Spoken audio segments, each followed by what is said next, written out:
hello, my name is Roland Waterman, and you're watching Connect. And if you happen to be one of those viewers that watches this every week, I want to say thank you for following us and for joining us each week to see who we have on the program. And every week I have some of the most incredible guests on this program, and today that is the case again. I have two guests actually, and I'm going to introduce them by name, and I'm going to have them tell you about who they are one at a time and what they're doing with Chains Interrupted. And so first of all, on my immediate left is Teresa Davidson. Hello. Teresa, it's good to have you here. Thank you. And Shana Kargbo. Kargbo, yes. Kargbo, got it wrong. See, I Thank mess that up every once in a while. But these ladies are doing an incredible and a very important, critical work of the Lord in regard to sex trafficking, and their organization is called Chains Interrupted out of Cedar Rapids, Iowa. So I'm going to ask them, first of all, how did you get into this, or how did you start Chains Interrupted? I did, You along did. with a beautiful woman named Lenchen Rayside. I got her on my Facebook page. Yes. Never met her. Yes. Yes. Yep. So I am also a pastor and missionary, and I had been going across seas and I knew that, I think. doing medical mission work, setting up free healthcare clinics for people. And that's where I discovered human trafficking. I was outraged because there wasn't a lot being done about it. This was about 2012. Yep. And so I decided that the Lord was calling me to do something about it. And so I came back to the United States and started to do research and form a team to go over there and take care of that problem over there. Over there, yep. And discovered that it was right here all along, and I never knew it. I never knew it existed here. In fact, I thought to myself, oh, thank God I live in the United States. Yep. Thank God I live in Iowa. Thank God I live in a small town, because it would never happen there. And I discovered that it indeed does. It happens right here in Iowa. Right. Awesome. And Shana? Yeah, well, my journey actually started up in Minneapolis, learning a little bit about human trafficking up there. Okay. And like Teresa, was shocked that it was happening in my own country. And as I began to learn, the Lord really just broke my heart for the issue. And so I began to just pray and see what kind of opportunities there might be.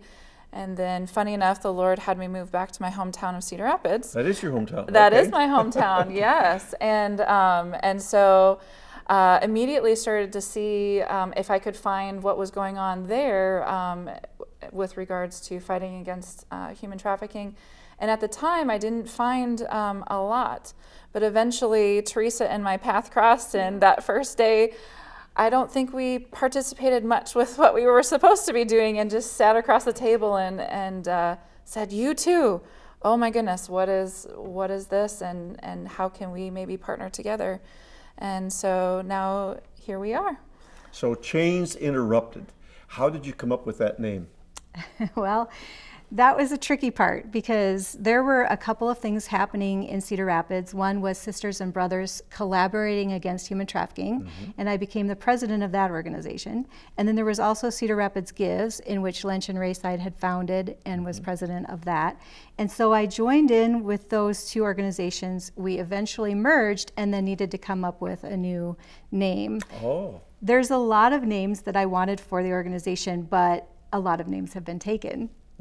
And so I just sat down and I didn't know that Chains Interrupted was going to be a big thing. You know, it was just started out really small.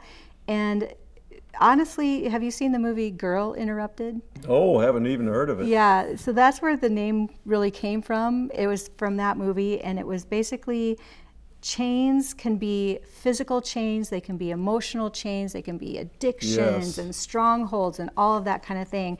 And we want to break all those kind of chains. Not just, like, a lot of times people think of a human trafficking victim that's locked up in the basement, tied up, chained up, can't get away, physically bound somehow. And chains can be chains of the mind. You know, we're talking trauma bonds, Stockholm syndrome, brainwashing, all of those things. And we want to interrupt those chains, all kinds of chains. Break them. Break them.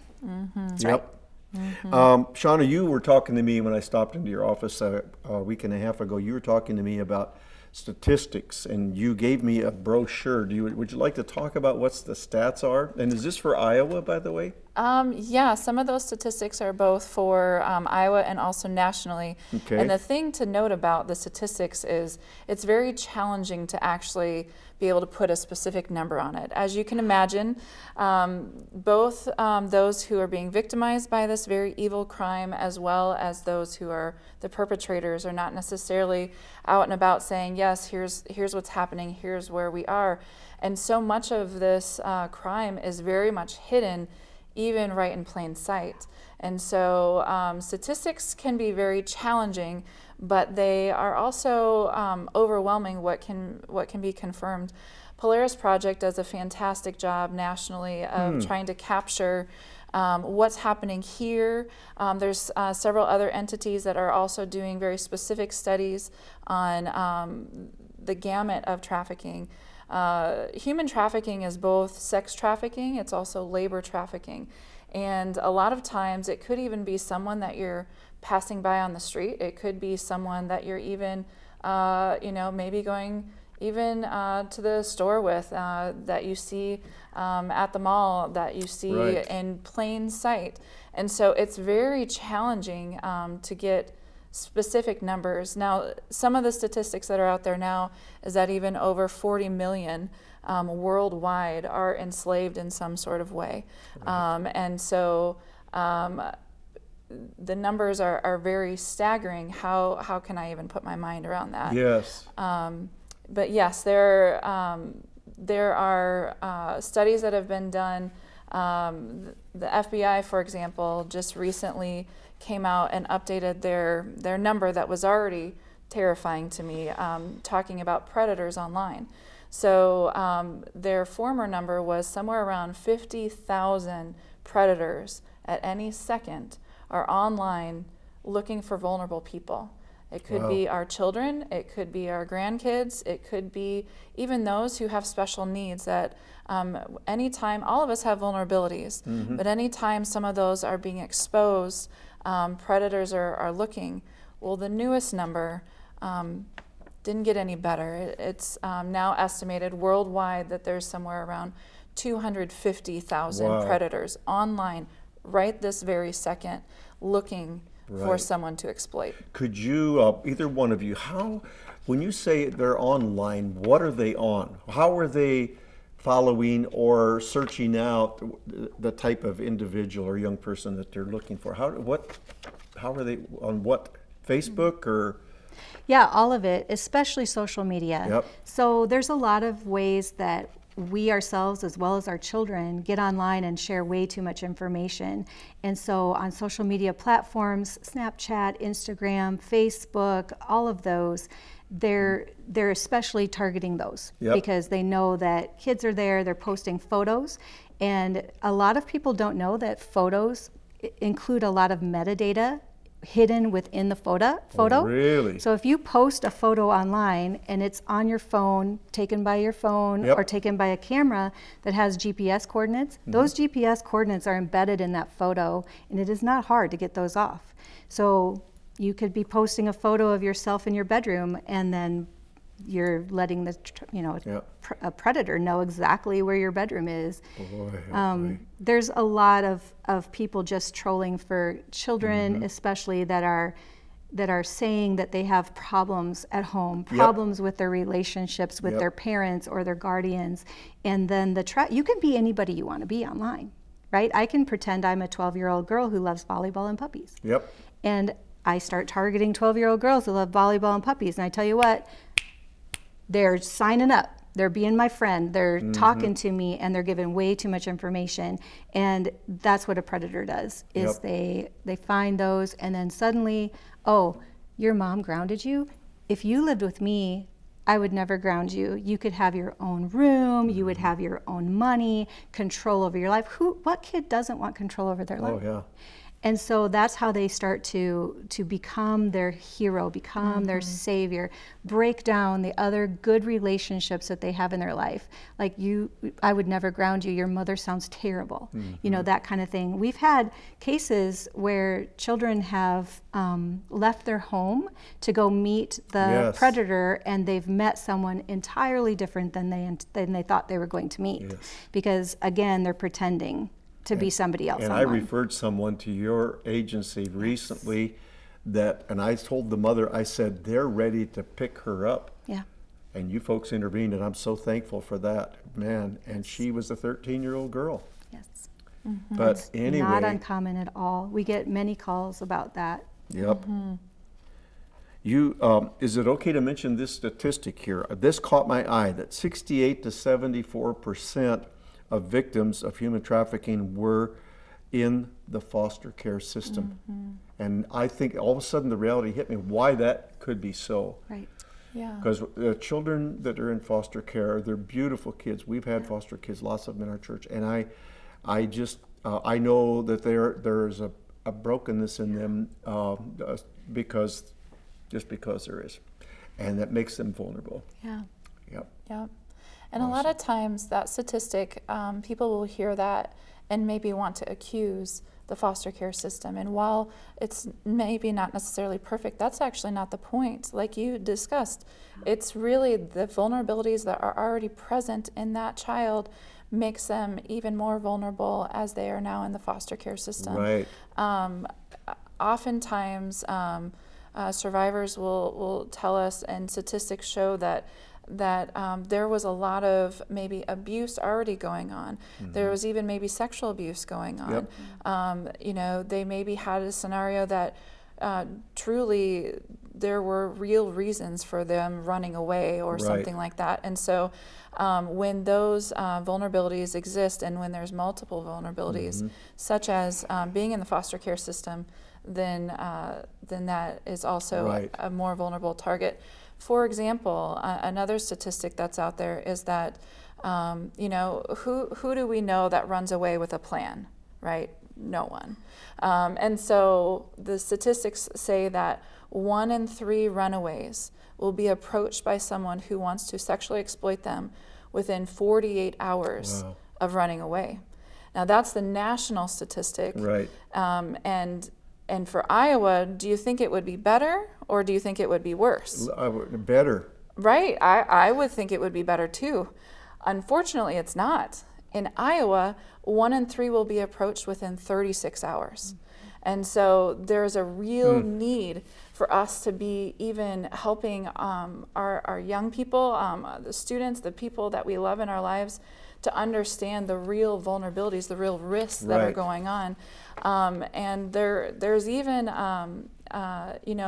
ways that you can have a safety plan. If there's things that are not going well in your home, what kind of safety plan can you put in place with other adults that really are trustworthy, that you know face to face, that even your family might know, who can be a safe place for you to go to? Yes. Because they're absolutely looking for any sort of vulnerability. In our next week's program, we're going to be talking to parents a lot about what kind of precautions to take, what to look for, what are the signs.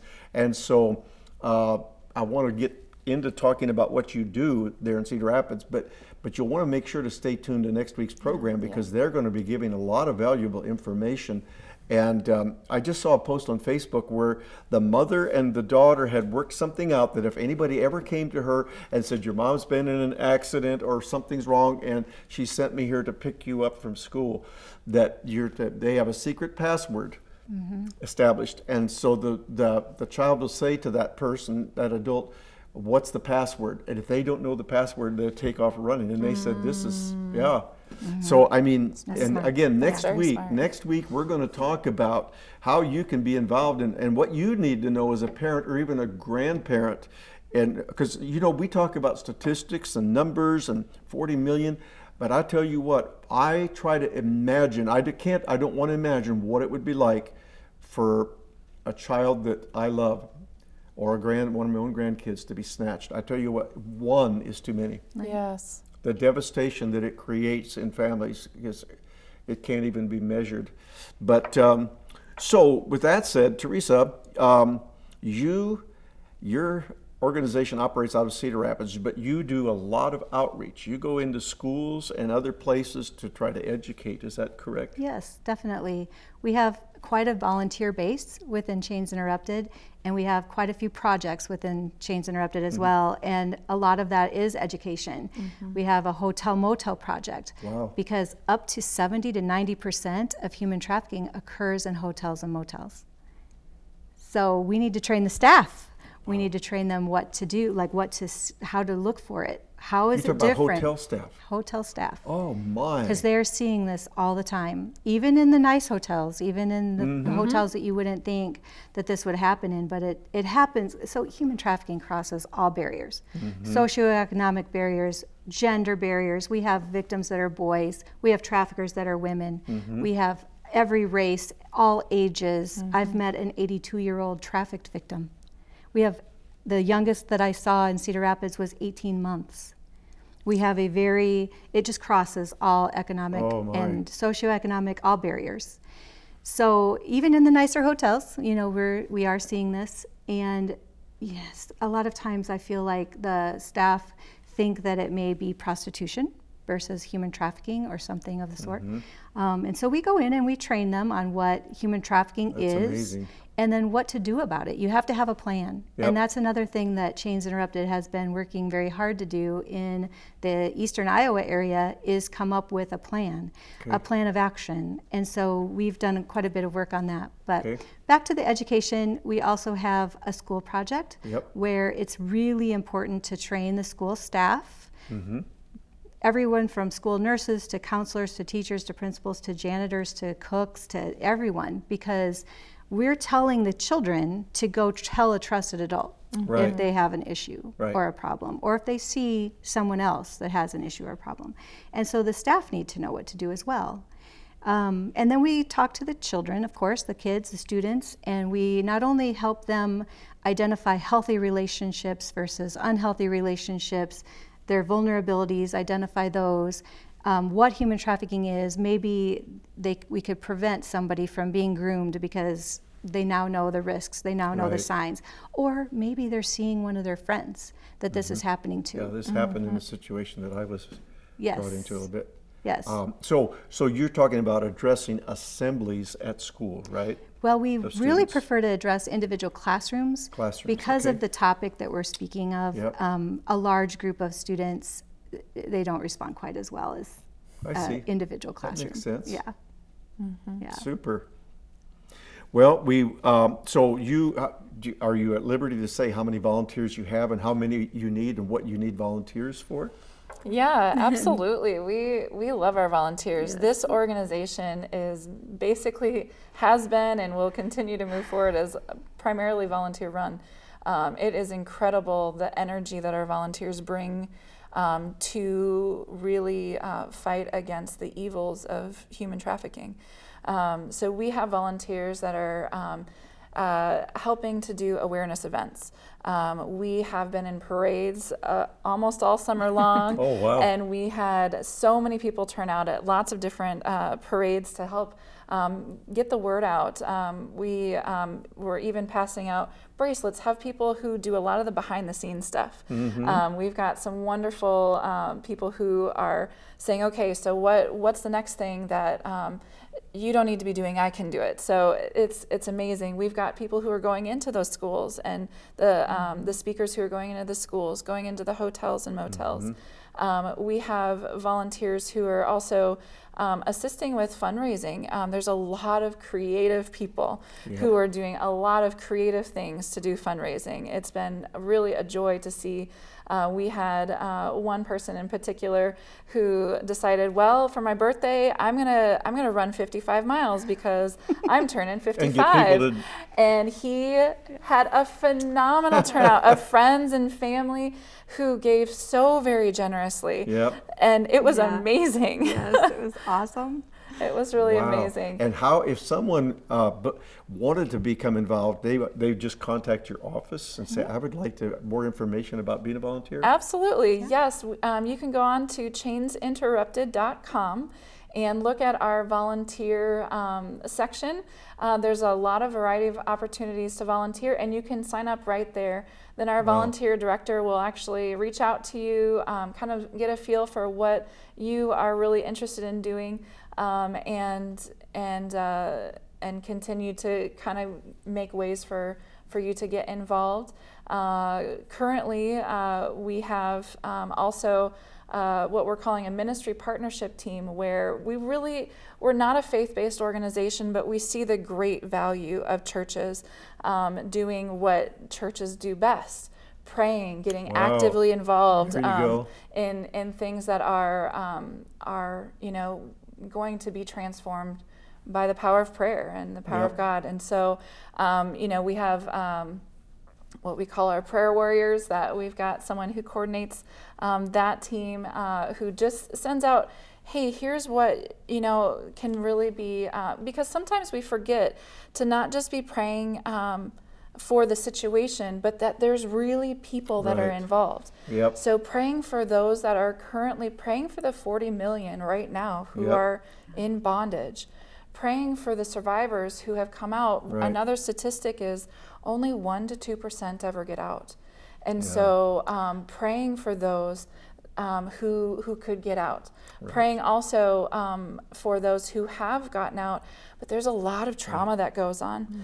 And so anyway, even having compassion to pray for an end for those who are the perpetrators, both those who are traffickers, those who are even the buyers, because there is a brokenness that needs to be redeemed and healed.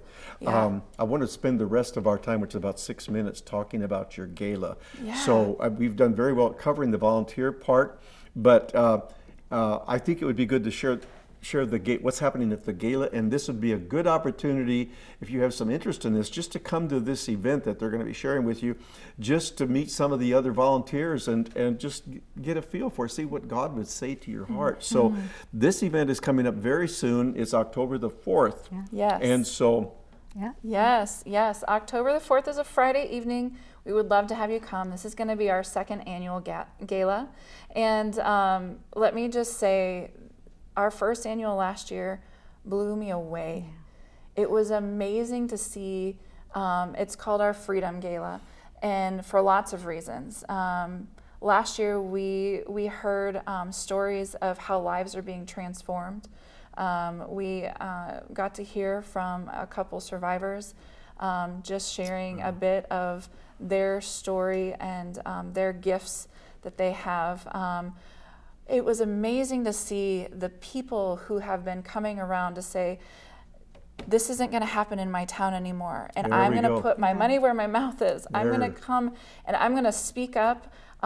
We had some phenomenal silent auctions, live auctions. Our auctioneer is amazing. It's a lot of fun. A lot of fun, and some great food, great people, a wonderful way to see the community really stepping up to say, here's where I am going to stand firm.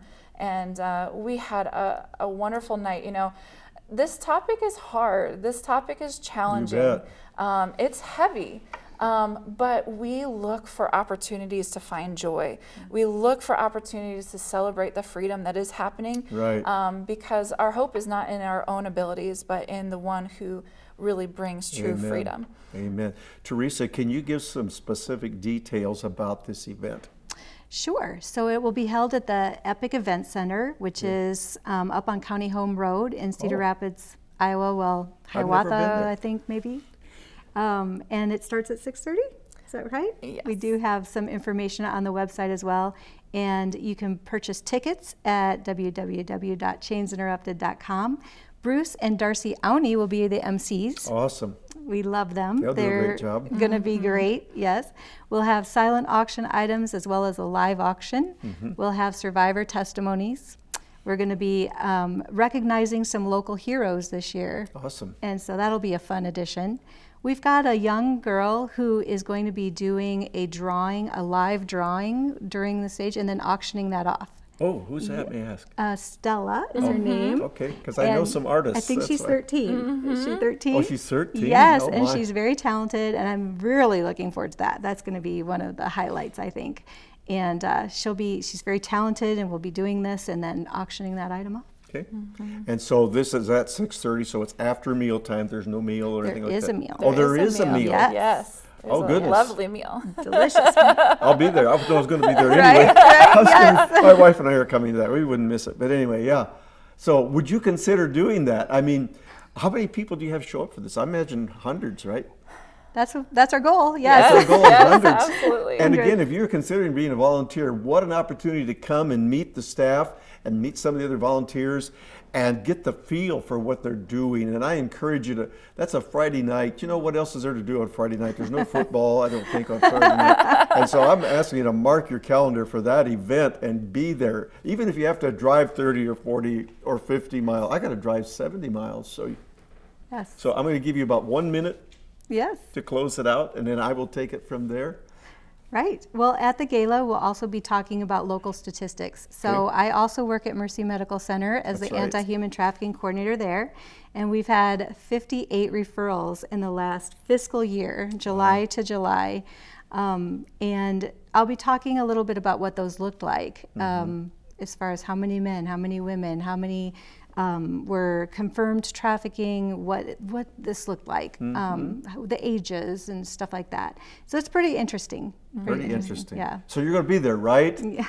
Well, please consider that. Shauna, any last words that you have? We have about 30 seconds. Yeah, we just really appreciate that you guys are hearing this, because a lot of people will still say, no, this doesn't actually happen. Maybe it happens over there somewhere, but it couldn't possibly actually happen here. And the unfortunate reality is that it does. And so your support is super important. Your awareness and helping your own loved ones and those around you stay safe is also very, very important. So thank you so much for getting involved. We really encourage you to get involved. There's lots of ways to get involved, and you can really make a difference. Yep. One person can make a difference. Amen. Well, there you got it. And again, I'm asking you to make sure to watch next week's program, because we're going to be giving a lot of valuable information to parents and grandparents. And look, I want to see you at the gala event. Bruce and Darcy Auney are amazing people, and you'll love to hear what they have to say as well. Yeah. So mark that on your calendar. I'll be looking for you. Thank you for staying tuned. We'll see you next week. God bless.